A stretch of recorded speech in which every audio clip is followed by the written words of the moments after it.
I'd buy that for $1.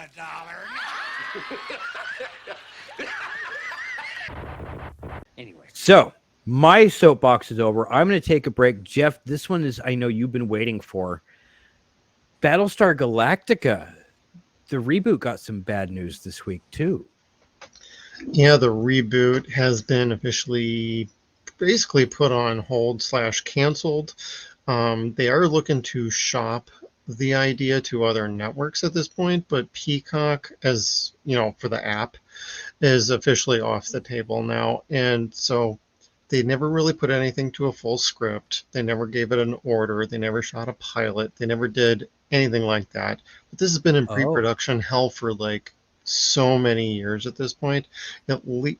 Officially the last like 4 years, but it's been going on a lot longer than that. So it's unfortunate, but it was also supposed to be set in the same universe as the picture of the remake series that came out, which the first couple seasons are great, but ultimately the show fell apart in the very end in the last season. But hey, it was still a good quality show through and through, regardless of what your opinions might be about later seasons.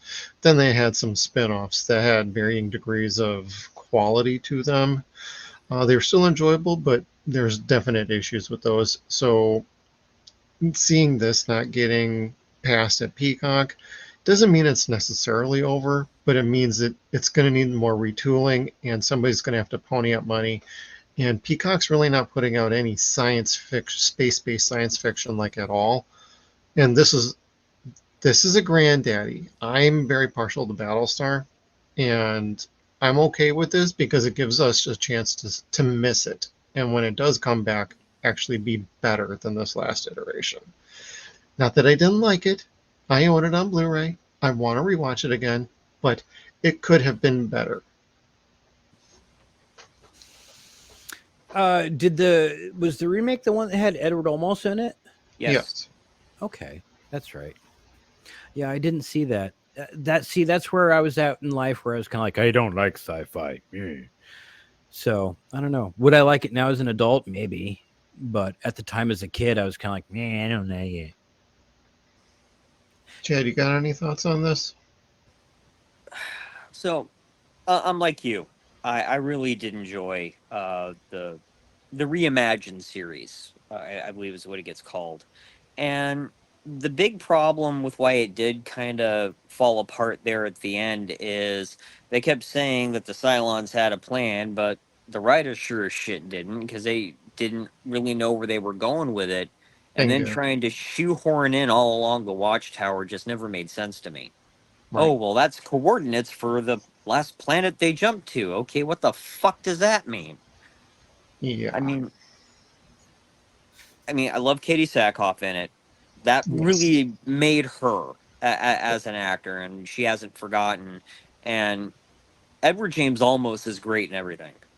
So him as Adama, even when that was first announced, when that original miniseries was coming out on the Sci-Fi Channel, when they still had good programming on the Sci-Fi Channel, I thought that was brilliant, and they made it as different enough from Glenn Larson's original disco Star Wars ripoff that it could do its own thing. Yes, exactly. And I do think you're right, Jeff. I mean, let us miss it some more before you do try to capture lightning in a bottle again. I mean, because how many decades was it between the original and the reimagining? It was over 20 years. 30. Okay. Yeah, so I mean, it's only been, because that was 2009, 2010 when that ended? Yeah, somewhere around there. Yeah, so it's only been like maybe 15 years. Yeah. Give it some more time. If you're going to do it right. Yeah, just give us like another maybe 5-10. Yeah, Perfect time to bring it back. Exactly. And you could bring back Trisha Helfer too. Yep. And the dude who played Gaius Baltar. Mm-hmm. Trisha Helfer, who went on to be the voice of Edie in Mass Effect.